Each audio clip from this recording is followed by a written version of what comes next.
Hello दोस्तों, तो स्वागत है आपका हमारे YouTube चैनल पर। जैसा कि लगातार हम एक के बाद एक वीडियो डाल रहे हैं। अभी वर्तमान में हम डिप्लोमा पॉलिटेक्निक फर्स्ट मैथ की एक के बाद एक क्लासेस दे रहे हैं। अभी हमने कल पढ़ा था पार्ट 1 में कुछ महत्वपूर्ण सूत्र, कुछ बेसिक से बेसिक। आज हम उसी को आगे बढ़ाएंगे, मतलब आगे की ओर चलेंगे। तो हम देखते हैं कि उसमें और कौन कौन से सूत्र हैं। ज्यादा नहीं है, लेकिन ये पूरी यूनिट उन्हीं सूत्रों पर आधारित है, इसीलिए ध्यान से देखिएगा। कहीं भी दिक्कत होती है तो कमेंट करिएगा।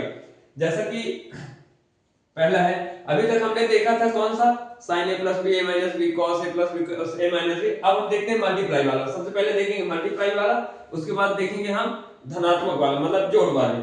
तो मल्टीप्लाई वाले में जैसे देखते हैं दोस्तों देखते हैं 2 sin a cos b बराबर, पहला सूत्र है 2 sin a cos b। तब क्या होता है, तो इसका फॉर्मूला होता है sin a plus b plus sin a minus b। ठीक है, तो मैंने क्या बताया कि 2 sin a cos b बराबर sin a plus b plus sin a minus b। उसके बाद दूसरा अगर हम देखते हैं, याद करने का तरीका भी इसी लगातार आप देखते जाइएगा। 2 cos a sin b बराबर sin a plus B minus sin a minus b। अब दोनों में अंतर क्या है? सबसे बड़ी बात याद करने का तरीका होता है कि हम पहले दोनों में अंतर देख लें। तो अंतर दोनों में क्या है कि sin पहले रहेगा cos बाद में। तो दोनों में अंतर सिर्फ इतना ही है, sin पहले है cos बाद में, cos पहले है sin बाद में। क्लियर? जब sin पहले रहेगा cos बाद में तो चिन्ह किसका आएगा? प्लस का। जब cos पहले रहेगा sin बाद में तो चिन्ह किसका आएगा? माइनस का। अब याद करने का तरीका क्या है कि जब दो अलग अलग संख्याएं या त्रिकोणमितीय अंक साथ में आएंगे, दो अलग अलग sin cos cos sin, तब अपोजिट डायरेक्शन में sin और sin आएगा, sin और sin आएगा, बशर्ते अगर sin पहले हुआ तो प्लस, cos पहले हुआ तो माइनस। इतना क्लियर? अब देखते हैं अगला 2 sin a sin b। अब हम देखते हैं कि 2 sin a sin b बराबर क्या होता है। तो इसका सूत्र होता है cos a minus b minus cos a plus b। ठीक, उसके बाद अगला एक फॉर्मूला और बनता है इसी मल्टीप्लाई से कि 2 cos a cos b बराबर, cos a cos b बराबर क्या हो जाएगा, तो वो हो जाएगा cos a plus b plus cos a minus b। क्या हो जाएगा? cos a minus b। अब दोनों में हम सबसे पहले तो अंतर निकालते हैं कि अंतर क्या है। सॉरी, देखिएगा दोनों में अंतर, जब दो अलग अलग संख्याएं आपस में गुणा करती हैं तो अपोजिट डायरेक्शन में साइन आता है। जब दो समान संख्याएं रहती हैं तो अपोजिट डायरेक्शन में कॉस आता है। क्लियर? क्लियर। जैसे इधर साइन साइन था तो इधर मैंने कॉस कॉस लिख दिया, जैसे इधर कॉस कॉस था तो इधर भी कॉस कॉस। लेकिन इधर साइन कॉस था तो साइन साइन, कॉस साइन था तब भी साइन साइन। अंतर क्या था कि साइन पहले तो प्लस, कॉस पहले तो माइनस। सेम कंडीशन, इसमें साइन पहले तो माइनस माइनस माइनस। यहां पे हमने a प्लस बी हमेशा ले रखा था, लेकिन जब साइन साइन पहले आया तो क्या आ गया? माइनस, ये भी माइनस। जब कॉस कॉस आया तो पूरा प्लस, ये प्लस। अंतर सिर्फ इतना है दोनों के चिन्हों में। यहां पे थोड़ा सा हो जाता है क्या, a माइनस बी पहले आ जाता है, यहां पे a माइनस बी बाद में रहता है। ये तो अपना हुआ गुणनखंड वाला। ठीक दोस्तों, ये अपना हुआ गुणनखंड वाला फॉर्मूला। जैसा फिर से एक बार समझिएगा, 2 sin a cos b, sin पहले आएगा तो प्लस आएगा, cos पहले आएगा तो माइनस आएगा। फिर sin sin जब सेम चिन्ह रहेंगे तो a माइनस b पहले आएगा और बीच में माइनस लगेगा। लेकिन जब cos cos आएगा तो रहेगा तो a प्लस b ही, और बीच में चिन्ह लग जाएगा प्लस का। ठीक है दोस्तों, तो इतना आप लोगों को समझ में आ गया होगा, और अगर इसमें कहीं भी दिक्कत होती है तो आप बताइएगा। हम आगे चलते हैं, कुछ और फॉर्मूले हैं, चलते हैं अगले फॉर्मूले पर। और ये अभी हमने देखा कौन सा, गुणात्मक। अब देखेंगे जोड़ वाले, प्लस वाले, जो कि आगे अपने सी प्लस डी फॉर्म में रहते हैं, उनको हम कैसे सॉल्व करते हैं। पहला हम सूत्र देखते हैं, sine C plus sine D बराबर, ये फॉर्मूले बहुत इंपॉर्टेंट है इस टॉपिक पर। जैसा कि यहां से मैं आपको बता दूं कि इस टॉपिक से 10 से 12 नंबर के आने निश्चित है, 10 के 12 नंबर का आना निश्चित है। तो sine C plus sine D का फॉर्मूला, दूसरा है cos C plus cos D का फॉर्मूला। ठीक, सी और डी क्या है, सबसे बड़ी बात सी और डी। आप लोग सोचते होंगे कि सी और डी क्या है, तो वो जब आप क्वेश्चन देखेंगे सी और डी का फॉर्म, मतलब जैसे ये 28 डिग्री सेल्सियस या 29 डिग्री, ऐसा कुछ भी दिया रहेगा वो डिग्री में ही रहेगा, सी का मान ऐसा दिया रहेगा। हालांकि डिग्री में नहीं बोलते हम, लेकिन इसको जब भी सॉल्व करने के लिए दिया रहेगा वो अंकों में दिया रहेगा। जैसे साइन 25, साइन 32, साइन 40, साइन 50, इनका योगात्मक, तो हम ये सॉल्व करते हैं। तो sine C plus sine D का फॉर्मूला क्या होता है, 2 sine C plus D by 2 cos C minus D by 2। ठीक है दोस्तों, sine C plus sine D बराबर 2 sine C plus D by 2 cos C minus D by 2। अब cos C plus cos D बराबर क्या होता है, तो 2 cos C plus D by 2 और cos C minus D by 2। फिर अंतर बता के हम आपको ये भी समझाएंगे कि कैसा इनको याद करना है। याद कर, बेसिक ये नहीं है कि फॉर्मूले आप कैसे बनाते हो क्या है, बेसिक ये है कि आपको फॉर्मूले रटने नहीं है, आप खुद से बनाना सीखो, कैसे बनाया जा सकता है। आगे आपको भी कॉम्पिटिटिव एग्जाम में बैठना है, वहां पे आपको ये नहीं कि आप रत्तू टोटा बनो, मतलब ज्यादा से ज्यादा प्रयास करो कि आप खुद से फॉर्मूले ड्राइव कर पाओ। ये कैसे आते हैं ये भी हम बता सकते हैं कि ये सूत्र यहां से कैसे बना, वो हम आपको नेक्स्ट वीडियो पर जरूर बताएंगे। तो अगला सूत्र है हमारा sine C plus cos D. ऐसा भी कोई फॉर्मूला क्या बन सकता है, आपने देखा है तो नहीं देखा है, ये गलत। ऐसे फॉर्मूले तभी बनेंगे जब साइन और साइन दोनों समान रहेंगे। ध्यान से सुनिएगा, मैं ये बोल रहा हूं कि जब साइन रहेगा तो साइन ही साइन रहेगा, कॉस रहेगा तो कॉस ही कॉस रहेगा, ना कि साइन के साथ कॉस आ जाएगा, कॉस के साथ साइन आ जाएगा। अगर मैंने आपको बोला कि साइन 30 प्लस कॉस 40, इन दोनों का मान याद करो, तो आप इस फॉर्मूले में से कहीं से भी नहीं कर पाओगे। उसका कोई फॉर्मूला नहीं है, उसको अलग से सॉल्व करना पड़ता है। कैसे +1 लेकर वो हम आपको आगे वीडियो में बताएंगे। तो अभी हम देखते हैं, हमने प्लस का देखा, अब माइनस का देखेंगे। तो sine C minus sine D बराबर, प्लस का देखा, अब हम क्या देखते हैं, माइनस का। तो sine C minus sine D का फॉर्मूला क्या होता है, 2 cos C plus D by 2 into sine C minus D by 2। क्या आपने देखा कि 2 cos C plus D by 2 और sine C minus D by 2, इतना समझ में आया क्या अंतर है। अभी आप लोग अंतर समझेंगे कि दोनों में अंतर क्या है। फिर अगला है cos c minus cos d बराबर 2 cos c plus d by 2, sorry 2 sin c plus d by 2 into sign d minus c by 2। अब देखिए ये दोनों एक दूसरे के अपोजिट हैं और ये दोनों एक दूसरे के अपोजिट हैं। अब याद करने का तरीका आप लोग समझिएगा, ठीक दोस्तों। तो जैसे sine C plus sine D बराबर हमने लिखा 2 sine C plus D by 2 cos C minus D by 2। मैंने अभी अभी बताया कि जब साइन साइन होंगे तो इधर पहला साइन का आएगा, दूसरा कॉस का। कब, जब बीच में चिन्ह, यहाँ पे हम चिन्ह से मतलब रखेंगे। अभी हम किससे मतलब रखते थे, साइन और कॉस से, लेकिन योग वाले में चिन्ह से। कहने का मतलब है वहां पे जब हम 2 साइन साइन के निकालते थे तो वहां पे हम साइन साइन के मतलब रखते थे, और इधर हम चिन्ह से निकालते थे कि इधर चिन्ह में क्या आ रहा है। जबकि अब यहाँ पे हम किससे मतलब रखेंगे, चिन्ह से। इधर हम निकालेंगे अंकों से, यानी त्रिकोणमितीय अनुपात से। जैसे sine C plus sine D, बीच में प्लस था, साइन पहले आया, कॉस बाद में आया, साइन पहले कॉस बाद में।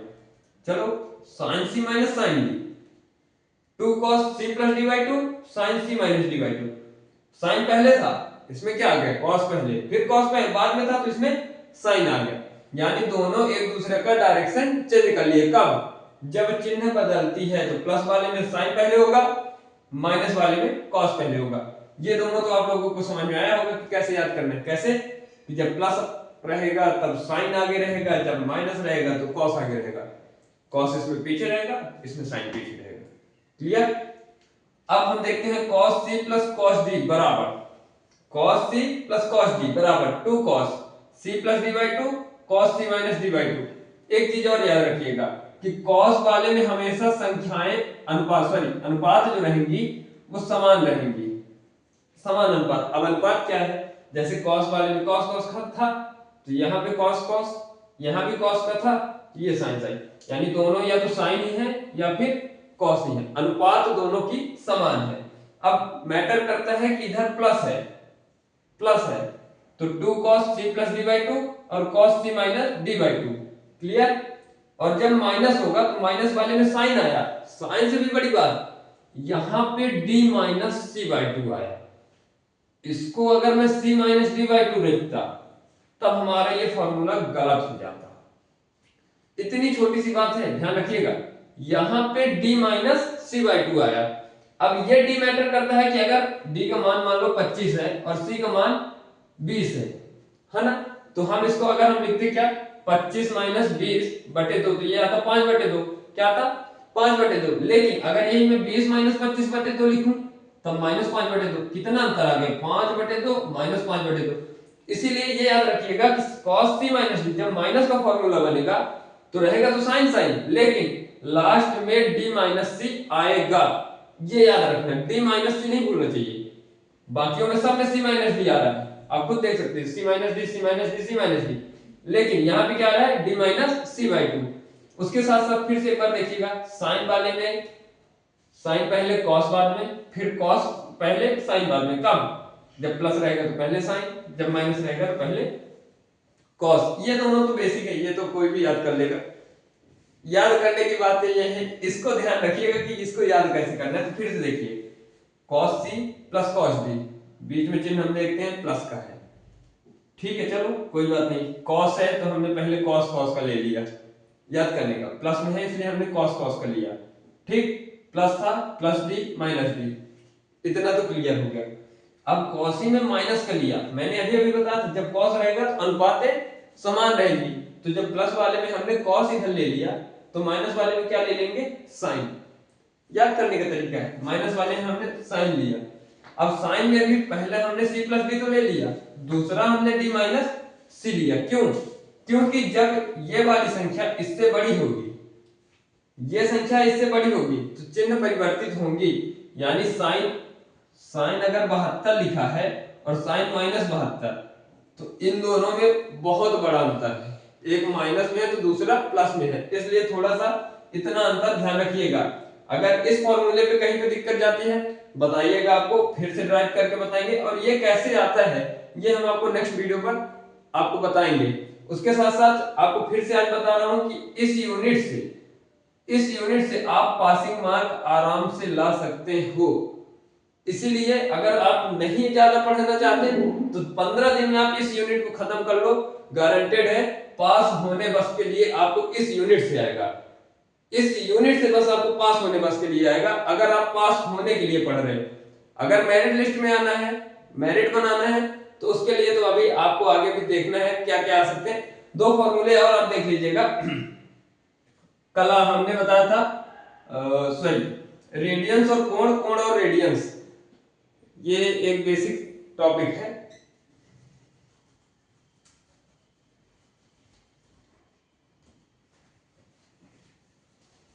ये अपना क्या है, एक बेसिक टॉपिक है कि रेडियंस को कोण में कैसे बदले और कोण को रेडियंस में। तो इसके लिए हम देखते हैं कैसे। पहली बात कि रेडियंस क्या होता है और कोण क्या होता है। तो रेडियंस का मतलब होता है, जैसे लिखा है मान लो रेडियंस, है ना। पहला हम टॉपिक देखते हैं, लिखा है रेडियंस।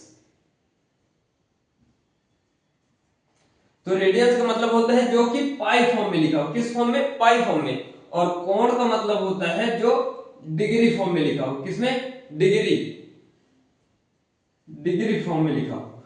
अब पाई फॉर्म और डिग्री फॉर्म, आप सोच रहे होंगे कि ये क्या हमने बता दिया नया चीज। तो पहली बात तो आप ये याद रखिएगा कि पाई का मान 180 डिग्री होता है। यहाँ पे वो 22/7 या 3.14 नहीं चलता। यहाँ पे हम क्या चलता है? पाई बराबर 180 डिग्री। अब हम यहां से सॉल्व करते हैं पहला क्वेश्चन, यानी पहला कि हम डिग्री से रेडियंस, रेडियंस से कोण, कोण से एंगल, ये कैसे बनाते हैं। तो पहला हम देखते हैं रेडियंस, रेडियंस से डिग्री। पहले हम क्या देखते हैं? रेडियंस से डिग्री। तो जब रेडियंस में, रेडियंस मतलब पाई फॉर्म में दिया होगा, जैसे मान लो कुछ भी चीज दिया हुआ है पाई, मान लो 3 पाई दिया हुआ है, ठीक। तो इसको डिग्री में लिखने के लिए 3 गुणे पाई की वैल्यू क्या मैंने बताया? 180 डिग्री। इसको नोट कर लेना अलग से कि पाई की मान कितना होता है? 180 डिग्री। क्या होता है? 180 डिग्री। इसको याद रखिएगा, ये नहीं भूलिएगा। पहली बात, 3 नंबर का क्वेश्चन 100%, 3 नंबर का क्वेश्चन रेडियंस से डिग्री या डिग्री से रेडियंस में बदलने के लिए आना निश्चित है। तो हम देखते हैं कि 3 पाई, 3 पाई बराबर क्या हुआ? 3 गुणे 180। 180 कहां से आया? तो वो पाई का मान था। अब इसको गुणा कर लो तो क्या आ गया? 18 त्रिक 54, यानी ये आया 540 डिग्री। कितने डिग्री का एंगल बना रहा है? तो 540 डिग्री। आपने मुझे रेडियंस में दिया 3 पाई, मैंने उसको किस में बदल दिया? डिग्री में। तो ये रहा अपना आंसर। आपके 3 नंबर पक्के हो गए। अब मैटर करता है कि आप उसको कितना अच्छे से पढ़ते हैं। उसके बाद मान लो डिग्री में कोई मान दिया हुआ है, किसमें दिया हुआ है? डिग्री में। और क्या बोल दिया गया है कि रेडियंस में चेंज करना है। किसमें? रेडियंस में। तो अब इसके लिए हम क्या करते हैं, जैसे मान लो किसी ने दे दिया 250 डिग्री, ठीक। 250, चलो 270 लेते हैं, पूरा पूरा 270 डिग्री। अब किसी ने बोल दिया कि इसको रेडियंस में चेंज करो।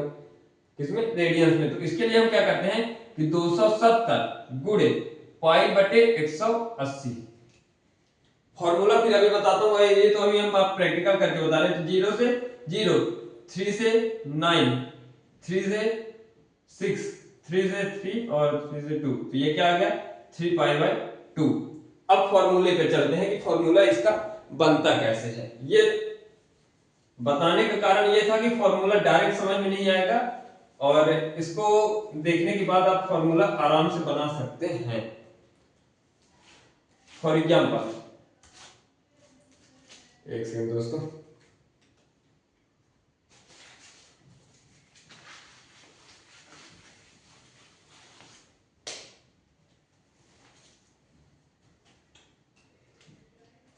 जैसे मैंने बोला रेडियंस से डिग्री में चेंज करना है ना।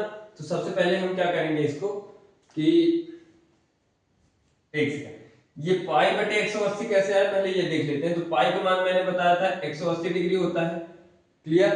तो अगर हम पाई की जगह में 180 रखते हैं और इसके बटे में भी 180 रखते हैं, तो इसका मान क्या हो जाएगा? 1। यानी नो डाउट कि कोई भी दिक्कत होगी किसी भी संख्या में एक को जो गुणा भाग करने पर संख्या वही आता है। जैसे 1 गुणे 1 करोगे तो 1 ही आएगा, 1 भाग 1 करोगे तब भी 1 ही आएगा। अब हम देखते हैं पहला कि हम रेडियंस से डिग्री में कैसे चेंज करते हैं। तो जैसे लिखा है 3 पाई, तो इसको चेंज करने के लिए इसमें हम किसका गुणा करेंगे? 180 बटे पाई का। किसका गुणा करेंगे? 180 गुणे 180 बटे पाई का। ये काहे में कब करते हैं? 180 बटे पाई का गुणा हम कब करते हैं? हम तब करते हैं जब रेडियंस से डिग्री में परिवर्तित करना हो। रेडियंस से डिग्री में परिवर्तित करना हो तब क्या करते हैं? 180 बटे पाई का गुणा करते हैं। लेकिन वही चीज जब मैं बोल दूं कि डिग्री से रेडियंस में परिवर्तित करना है, तब क्या करोगे? तब पाई बटे 180 का गुणा करोगे। कब करते हैं? जब डिग्री से रेडियंस में परिवर्तित करते हैं। ये दोनों अलग अलग प्रक्रियाओं पर होता है। पहला का जब हम रेडियंस से डिग्री में जाते हैं तो 180/पाई का गुणा करते हैं, जब डिग्री से रेडियंस में जाते हैं तो पाई/180 का गुणा करते हैं। अब हम इसका एक आध वीडियो लेक्चर अलग से डालेंगे, आप देखिएगा। और जैसा कि मैं एक बार फिर से आपको बता दूं कि पाई का मान 180 होता है। क्लियर? पाई का मान 180 होता है, यानी अगर हम 180/180 लिखेंगे तो इसका मान तो एक ही आएगा। यानी अगर किसी संख्या में कोई बोलता है कि 180/पाई का ही गुणा क्यों किए, तो सीधा बताना है कि अगर हम पाई की जगह में 180 रख देंगे, क्या रख देंगे 180, तो दोनों कटने के बाद क्या आ जाएगा 1। यानी हम किसका गुणा कर रहे हैं 1 का, और 1 तो किसी भी संख्या में गुणा करने पर वही आएगा। फॉर एग्जांपल जैसे लिखा हुआ है 45 डिग्री, क्या लिखा हुआ है 45 डिग्री, और उसने बोला है किसमें चेंज करने के लिए, रेडियंस में, तो हम इसका क्या कर देते हैं पाई/180 लिखते हो, 45 से कम 4, तो ये आ गया पाई/4। क्या आ गया पाई/4। अब कोई बोल दे कि नहीं ऐसा नहीं होता है, पाई/180 का ही गुणा क्यों किया। आप में से कुछ लोग होंगे महानुभाव जो बोलेंगे कि पाई/180 कहां से आ गया, आप अपने से लाके रख दिए। तो ये मैंने फिर से बता रहा हूं कि पाई का मान कितना आएगा 180, तो अगर हम पाई की जगह में ये रखा 180/4, तो 4 से भाग दोगे तो कितना आएगा 45 डिग्री। समझ में आया? तो चाहे इधर से लगाओ ये आए, चाहे इधर से लगाओ ये आए। अब अगर आपको कहीं भी दिक्कत होती है किसी भी फॉर्मूले पर या किसी भी इन टॉपिकों पर, तो आप कमेंट करिएगा, हम आपको जरूर बताएंगे अगली नेक्स्ट वीडियो पर। ओके दोस्तों, तो इसी के साथ हम चलते हैं, आपसे मिलते हैं नेक्स्ट वीडियो पर। धन्यवाद दोस्तों।